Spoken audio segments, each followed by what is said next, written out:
വിശദമായ വാർത്തകളിലേക്ക്. ദേശീയപാതകളുടെ വീതി 45 മീറ്ററായി വർദ്ധിപ്പിക്കുമെന്ന് മുഖ്യമന്ത്രി പിണറായി വിജയൻ. ഇതുമായി ബന്ധപ്പെട്ട് പുനരധിവാസ പാക്കേജ് തയ്യാറാക്കും. ദേശീയപാത വികസനവുമായി ബന്ധപ്പെട്ട് ഇനി ചർച്ചകളില്ലെന്നും മുഖ്യമന്ത്രി കോഴിക്കോട്ട് വ്യക്തമാക്കി. 45 മീറ്റർ എന്നത് സർവകക്ഷി യോഗം തീരുമാനിച്ചിട്ടുള്ളതാണ്. ഇനി അതുമായി ബന്ധപ്പെട്ട് കൂടുതൽ ചർച്ച നമ്മൾ നടത്തിയിട്ട് കാര്യമില്ല. കാരണം നാഷണൽ ഹൈവേയുടെ വികസനവുമായി ബന്ധപ്പെട്ട് 45 മീറ്റർ എന്നത് കേരളത്തിന്റെ പ്രത്യേകത വെച്ചുകൊണ്ട് കേന്ദ്ര ഗവൺമെന്റ് 2 ദിവസത്തെ EMSന്റെ ലോകം ദേശീയ സെമിനാറിന് മലപ്പുറം മഞ്ചേരിയിൽ തുടക്കമായി. മുഖ്യമന്ത്രി പിണറായി വിജയൻ സെമിനാർ ഉദ്ഘാടനം ചെയ്തു. വർഗീയ ശക്തികൾ മറയില്ലാതെ അഴിഞ്ഞാടുന്ന കാലത്ത് ജാഗ്രതയോടെ ഇരിക്കണമെന്നും കേരളത്തിലെ ഒരു വിദ്യാഭ്യാസ സ്ഥാപനവും റിയൽ എസ്റ്റേറ്റ് താൽപര്യങ്ങൾക്ക് വിട്ടുകൊടുക്കില്ലെന്നും പിണറായി വിജയൻ പറഞ്ഞു. EMS സ്മാരക പഠന ഗവേഷണ കേന്ദ്രമാണ് സെമിനാർ സംഘടിപ്പിച്ചത്. മുഖ്യമന്ത്രി പിണറായി വിജയൻ സെമിനാറിന്റെ ഔദ്യോഗിക ഉദ്ഘാടനം നിർവഹിച്ചു. RSS ആണ് കേന്ദ്രം ഭരിക്കുന്നതെന്നും ഭാരതീയമായ ഒരു പൈതൃകവും BJP പിന്തുടരുന്നില്ലെന്നും പിണറായി വിജയൻ പറഞ്ഞു. കോൺഗ്രസ് മതേതരമെന്ന് അവകാശപ്പെട്ടാൽ മാത്രം പോരെന്നും വർഗീയതയെ ചെറുക്കാനുള്ള കരുത്ത് വേണമെന്നും പിണറായി ഓർമ്മിപ്പിച്ചു. കേരളത്തിലെ ഒരു വിദ്യാഭ്യാസ സ്ഥാപനവും റിയൽ എസ്റ്റേറ്റ് താൽപര്യങ്ങൾക്ക് വിട്ടുകൊടുക്കില്ലെന്നും മുഖ്യമന്ത്രി പറഞ്ഞു. റിയൽ എസ്റ്റേറ്റ് താല്പര്യത്തിന് വേണ്ടി ഉപയോഗിച്ചാൽ എന്താണ് എന്ന് ചില മാനേജ്മെന്റുകൾക്ക് തോന്നുന്നു. പൊതുവിദ്യാലയത്തിന് എയ്ഡഡ് സ്കൂളും കൂടും. ആ എയ്ഡഡ് സ്കൂള് ആ സ്ഥലം വിറ്റാൽ ലക്ഷക്കണക്കിന് രൂപ കിട്ടും. ലക്ഷക്കണക്കിന് രൂപ ഒരു സെന്റിന് തന്നെ ഉണ്ടല്ലോ. അപ്പൊ റിയൽ എസ്റ്റേറ്റ് താല്പര്യം വരികയാണ്. ഇവിടെയാണ് ഇപ്പോ സംസ്ഥാന ഗവൺമെന്റ് ഒരിടപെടൽ നടത്തുന്നത്. അത്തരത്തിലുള്ള സ്കൂളുകൾ ഉപേക്ഷിക്കാൻ പറ്റില്ല. നിയമപരമായി തന്നെ അക്കാര്യത്തിൽ ഇടപെടേണ്ടതുണ്ട്. EMS അനുസ്മരണ പ്രഭാഷണം പ്രഭാത് പട്നായിക് നിർവഹിച്ചു. ചടങ്ങിൽ പാലോളി മുഹമ്മദ് കുട്ടി, CP Narayanan MP, EN Mohandas, PP Vasudevan തുടങ്ങിയവരും പങ്കെടുത്തു. സെമിനാറുകളിൽ സുനിൽ P ഇളയിടം, KEN തുടങ്ങി പ്രമുഖർ പങ്കെടുക്കുന്നുണ്ട്. സമാപന സമ്മേളനം പോളിറ്റ് ബ്യൂറോ അംഗം പ്രകാശ് കാരാട്ട് ഉദ്ഘാടനം ചെയ്യും. News bureau, Malappuram. CPIM മന്ത്രിമാർക്ക് പാർട്ടി നേതൃത്വം മാർഗനിർദ്ദേശങ്ങൾ നൽകിയെന്ന് കോടിയേരി ബാലകൃഷ്ണൻ. മന്ത്രിമാർ ജനങ്ങൾക്കൊപ്പം നിന്ന് പ്രവർത്തിക്കണം. പാർട്ടി അധികാര കേന്ദ്രമായി മാറില്ല. വർഗീയതയെ ശക്തമായി നേരിടും. LDFനെ പിന്തുണച്ചതുകൊണ്ടാണ് കാന്തപുരത്തെ ലീഗ് ഭീഷണിപ്പെടുത്തിയതെന്നും കോടിയേരി പറഞ്ഞു. 2 ദിവസമായി ചേർന്ന CPIM സംസ്ഥാന കമ്മിറ്റി യോഗ തീരുമാനങ്ങൾ വിശദീകരിക്കുകയായിരുന്നു കോടിയേരി ബാലകൃഷ്ണൻ. പാർട്ടി ഒരു അധികാര കേന്ദ്രമാവുന്ന അവസ്ഥയുണ്ടാവരുത്. ജനങ്ങളുമായി ബന്ധപ്പെട്ടാണ് പാർട്ടി ഘടകങ്ങൾ പ്രവർത്തിക്കേണ്ടത്. ഇന്ന് അധികാരം സ്ഥാനത്താണ് ഇടതുപക്ഷ മുന്നണി എന്നതുകൊണ്ട് വന്നുചേരാനിടയുള്ള ചില പ്രശ്നങ്ങളിൽ ചില കരുതലുണ്ടാവണം. പാർട്ടി ഒരു അധികാര കേന്ദ്രമായി മാറാൻ പാടില്ല. പാർട്ടി ശ്രദ്ധിക്കേണ്ടുന്ന പ്രധാനപ്പെട്ട കാര്യം ജനങ്ങളുമായുള്ള ബന്ധം കൂടുതൽ ശക്തിപ്പെടുത്തുകയാണ്. മന്ത്രിമാർക്കുള്ള പെരുമാറ്റച്ചട്ടവും സംസ്ഥാന കമ്മിറ്റി ചർച്ച ചെയ്ത് കൈക്കൊണ്ടു. മന്ത്രിമാരുടെ പ്രവർത്തനം ജനങ്ങളുടെ ഓഡിറ്റിന് വിധേയമാണെന്ന് മന്ത്രിമാർ ഓർക്കണം. LDF മന്ത്രിമാർ ഒന്നിച്ചു നിൽക്കണം. നയതീരുമാനങ്ങൾ ചർച്ച ചെയ്ത് മാത്രമേ പ്രഖ്യാപിക്കാൻ പാടുള്ളൂ. ജനങ്ങളിൽ നിന്ന് മന്ത്രിമാർ അകന്നു പോവാൻ പാടില്ല. LDF 3ാം സ്ഥാനത്ത് പോയ മണ്ഡലങ്ങളിൽ പാർട്ടി പരിശോധന നടത്തും. LDFനെ സഹായിച്ചതിന്റെ പേരിൽ കാന്തപുരത്തെ ലീഗ് ഭീഷണിപ്പെടുത്തുന്നു. കോൺഗ്രസുകാർ ജയിലിൽ പോകാൻ തയ്യാറാണെന്ന AK ആന്റണിയുടെ പ്രസ്താവന പ്രതിപക്ഷം നിയമവിരുദ്ധ പ്രവർത്തനം നടത്താൻ പോകുന്നു എന്നതിന്റെ സൂചനയാണെന്നും കോടിയേരി ആരോപിച്ചു. CPIMന്റെ അംഗസംഖ്യ 4,49,434 ഉയർന്നുവെന്നും കോടിയേരി വാർത്താസമ്മേളനത്തിൽ വ്യക്തമാക്കി. S. ജീവൻകുമാർ, തിരുവനന്തപുരം. പുതിയ സർക്കാരിന്റെ നടപടികൾ ശുഭസൂചകമെന്ന് VS അച്യുതാനന്ദൻ. ഉമ്മൻചാണ്ടി ഭരണ സംവിധാനത്തെ EGN തൊഴുത്താക്കി മാറ്റി. അത് കഴുകി വൃത്തിയാക്കി മാറ്റുകയാണ് പുതിയ സർക്കാർ. 2 ആഴ്ചത്തെ ഭരണ നടപടികൾ ഇതിന് തെളിവാണെന്നും VS പറഞ്ഞു. ഉമ്മൻചാണ്ടി സർക്കാർ ചവിട്ടിമതിച്ച ഒരു EGN തൊഴുത്താക്കിയ ഭരണ സംവിധാനം കഴുകി വൃത്തിയാക്കുവാനുള്ള ശ്രമങ്ങളിലാണ് ഇപ്പോഴത്തെ LDF സർക്കാർ നടത്തിക്കൊണ്ടിരിക്കുന്നത്. 1-2 ആഴ്ചക്കുള്ളിൽ തന്നെ സർക്കാർ കൈക്കൊണ്ട നടപടികൾ ഇതിന് തെളിവാണ്. ആരോഗ്യ വിദ്യാഭ്യാസ പൊതുവിതരണ രംഗങ്ങളിലൊക്കെ ആരംഭിച്ചിട്ടുള്ള പ്രവർത്തനങ്ങൾ ശുഭസൂചനകൾ നൽകുന്നതാണ്. കൊച്ചി അമൃത ആശുപത്രിയിലെ CCTV ദൃശ്യങ്ങൾ പോലീസ് ശേഖരിച്ചു. അമൃത ആശുപത്രിയിലെ നഴ്സ് മാനഭംഗത്തിനിരയായി എന്ന പ്രചാരണത്തിന്റെ വസ്തുത മനസ്സിലാക്കാൻ വേണ്ടിയാണ് കഴിഞ്ഞ 10 ദിവസത്തെ ദൃശ്യങ്ങൾ ശേഖരിച്ചത്. Edappally Amrita institute of medical സയൻസിലെ നഴ്സ് രാത്രി ജോലി കഴിഞ്ഞ് മടങ്ങവെ മാനഭംഗത്തിന് ഇരയായി എന്നും നഴ്സ് രഹസ്യകേന്ദ്രത്തിൽ ചികിത്സയിലാണ് എന്നും കഴിഞ്ഞ ഏതാനും ദിവസങ്ങളായി പ്രചാരണമുണ്ട്. സംഭവത്തെക്കുറിച്ച് അന്വേഷിക്കുന്ന സ്പെഷ്യൽ ബ്രാഞ്ച് അസിസ്റ്റന്റ് കമ്മീഷണറുടെ നേതൃത്വത്തിലുള്ള പോലീസ് സംഘമാണ് ആശുപത്രിയിലെത്തി വിവരങ്ങൾ ശേഖരിച്ചത്. അത്യാഹിത വിഭാഗത്തിലെയും പ്രധാന കവാടങ്ങളിലെയും കഴിഞ്ഞ 10 ദിവസത്തെ CCTV ദൃശ്യങ്ങൾ സംഘം ശേഖരിച്ചു. കൂടാതെ ആശുപത്രിയിലെയും ICUവിലെയും രജിസ്റ്റർ അടക്കമുള്ള രേഖകളും സംഘം പരിശോധിച്ചു. ICUവിലുള്ള രോഗികളിൽ നിന്ന് പോലീസ് വിശദാംശങ്ങൾ ശേഖരിച്ചിട്ടുണ്ട്. പ്രചാരണം സംബന്ധിച്ച് ലോക്കൽ പോലീസ് നേരത്തെ അന്വേഷണം നടത്തിയെങ്കിലും വ്യക്തതയില്ലാത്തതിനാൽ അന്വേഷണം അവസാനിപ്പിക്കുകയായിരുന്നു. തുടർന്നും പ്രചാരണം വ്യാപകമായതോടെയാണ് സ്പെഷ്യൽ ബ്രാഞ്ച് അന്വേഷണം നടത്തുന്നത്. ആശുപത്രി അധികൃതർ അന്വേഷണത്തോട് പൂർണ്ണമായും സഹകരിക്കുന്നുണ്ട്. അതേസമയം അമൃത ആശുപത്രിക്കെതിരെ ഉയരുന്നത് അടിസ്ഥാനമില്ലാത്ത ആരോപണങ്ങളാണെന്നും കുപ്രചാരണം നടത്തി സ്ഥാപനത്തെ തകർക്കാൻ ശ്രമിക്കുകയാണ് എന്നും ആശുപത്രി അധികൃതർ ആവർത്തിച്ചു. അപകീർത്തിപ്പെടുത്തുന്ന സമൂഹ മാധ്യമങ്ങൾക്കെതിരെ നടപടി വേണമെന്നാവശ്യപ്പെട്ട് ആശുപത്രി അധികൃതർ കൊച്ചി സിറ്റി കമ്മീഷണർക്ക് പരാതി നൽകിയിരുന്നു. സംഭവത്തിൽ പോരാളി ഷാജി എന്ന ഫേസ്ബുക്ക് ഉടമയ്ക്ക് വേണ്ടി പോലീസ് അന്വേഷണം നടത്തുന്നുണ്ട്. News bureau, Kochi. അമേരിക്കയിലെ നിശാ ക്ലബ്ബിലുണ്ടായ വെടിവെപ്പിൽ 50 പേർ കൊല്ലപ്പെട്ടു. നിരവധി പേർക്ക് പരിക്കേറ്റു. ഫ്ലോറിഡയിലെ സ്വവർഗപ്രേമികളുടെ നിശാ ക്ലബ്ബിലാണ് അക്രമി വെടിവെപ്പ് നടത്തിയത്. അക്രമിയെ വെടിവെച്ച് കൊന്നതായി പോലീസ് അറിയിച്ചു.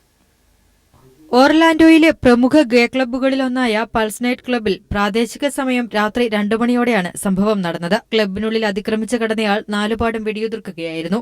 100-ലേറെ പേർ ഈ സമയം ക്ലബ്ബിലുണ്ടായിരുന്നു. വൻ പോലീസ് സംഘം സ്ഥലത്തെത്തുകയും അക്രമിയുടെ ശ്രദ്ധ തിരിക്കാനായി മറ്റൊരു സ്ഫോടനം നടത്തുകയും ചെയ്തു. അക്രമിയെ പോലീസ് കീഴ്പ്പെടുത്തുമ്പോഴേക്കും നിശാ ക്ലബ്ബ് ചോരക്കളമായി മാറിയിരുന്നു. ഒമർ മദീൻ എന്ന 29-കാരനാണ് അക്രമിയെന്ന് പോലീസ് തിരിച്ചറിഞ്ഞിട്ടുണ്ട്. AR-15 വിഭാഗത്തിലുള്ള കൈത്തോക്ക് വെച്ചാണ് അക്രമി വെടിവെപ്പ് നടത്തിയതെന്നും പോലീസ് സ്ഥിരീകരിച്ചു.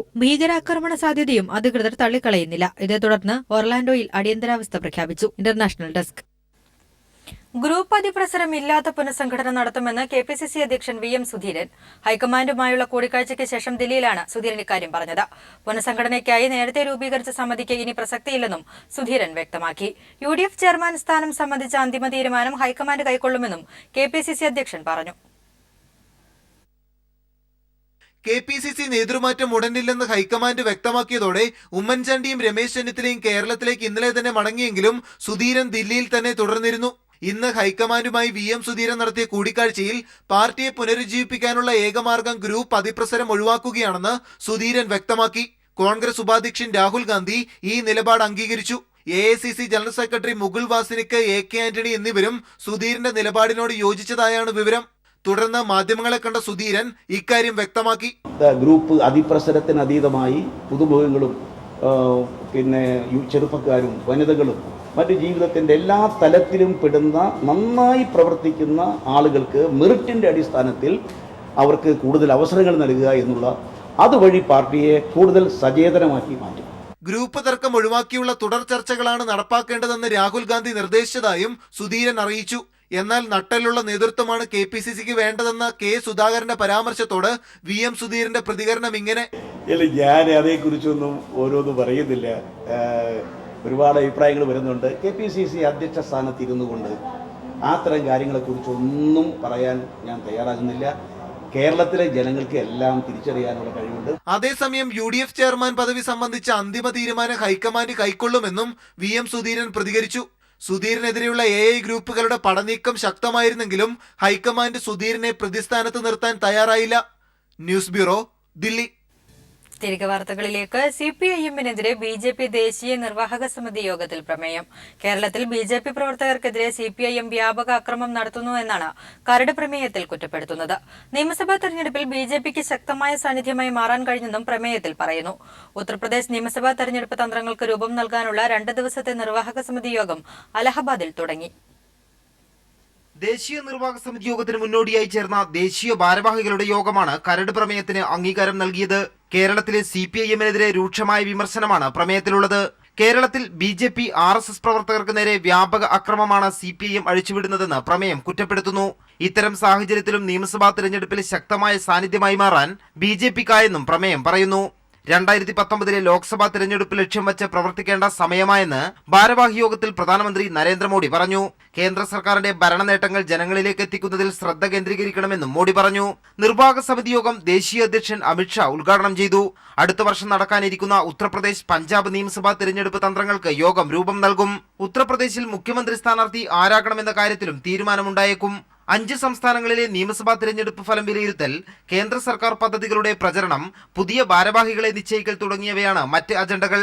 അതേസമയം മുതിർന്ന നേതാവ് മുരളി മനോഹർ ജോഷിയെ നിർവാഹക സമിതി യോഗത്തിലേക്ക് ക്ഷണിക്കാത്തതിൽ പ്രതിഷേധിച്ച് ഒരു വിഭാഗം രംഗത്തെത്തി.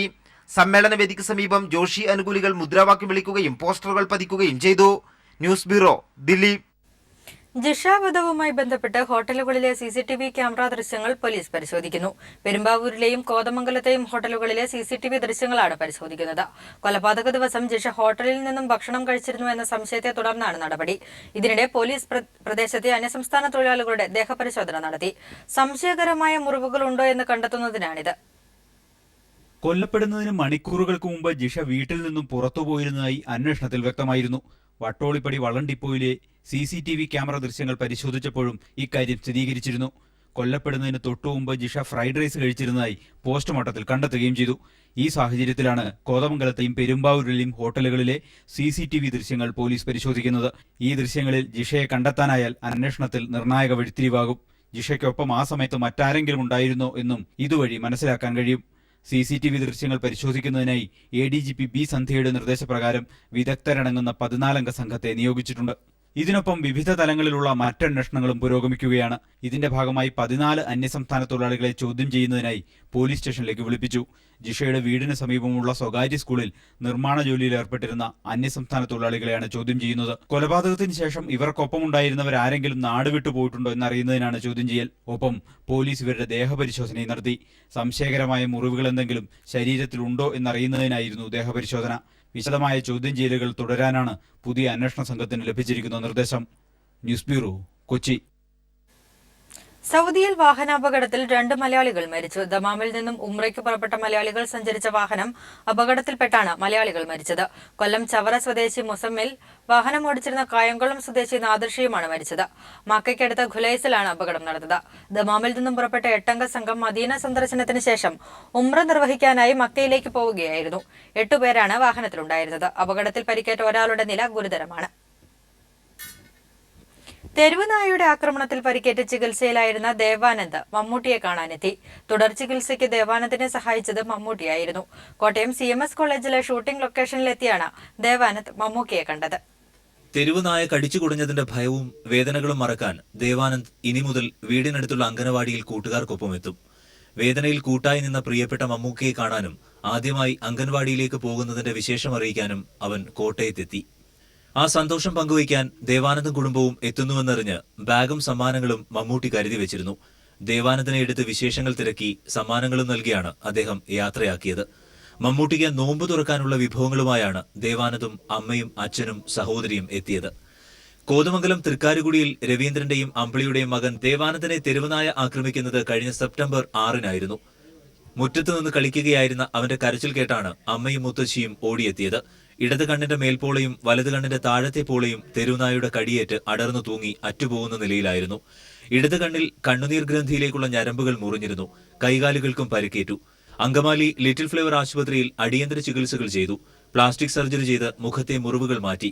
ദേവാനന്ദന്റെ ചികിത്സാ ചെലവുകൾ സർക്കാർ വഹിച്ചു. അവൻ ആശുപത്രിയിൽ കഴിയുമ്പോഴാണ് മാധ്യമങ്ങളിലൂടെ ഇക്കാര്യം അറിഞ്ഞ മമ്മൂട്ടി ദേവാനന്ദനെ കാണാനെത്തുന്നത്. ദേവാനന്ദന്റെ മുന്നോട്ടുള്ള ചികിത്സാ ചെലവുകൾ അദ്ദേഹം വഹിക്കാമെന്ന് ഏൽക്കുകയും ചെയ്തു. അദ്ദേഹത്തിന്റെ നിർദ്ദേശപ്രകാരം വിദഗ്ധ ഡോക്ടർമാരെ കാണുകയും ചെയ്തു. എന്നാൽ ഇനി കണ്ണുനീർ ഗ്രന്ഥിയിലേക്കുള്ള ഞരമ്പുകൾ ശസ്ത്രക്രിയ ചെയ്ത് യോജിപ്പിക്കണമെങ്കിൽ 10 വയസ്സ് കഴിയണം. ദേവാനന്ദന് ഭയപ്പാടുകളും ആശങ്കകളും മറക്കാൻ ഇനി വേണ്ടത് കൂട്ടുകാരുമായുള്ള ഒത്തുചേരലാണ്.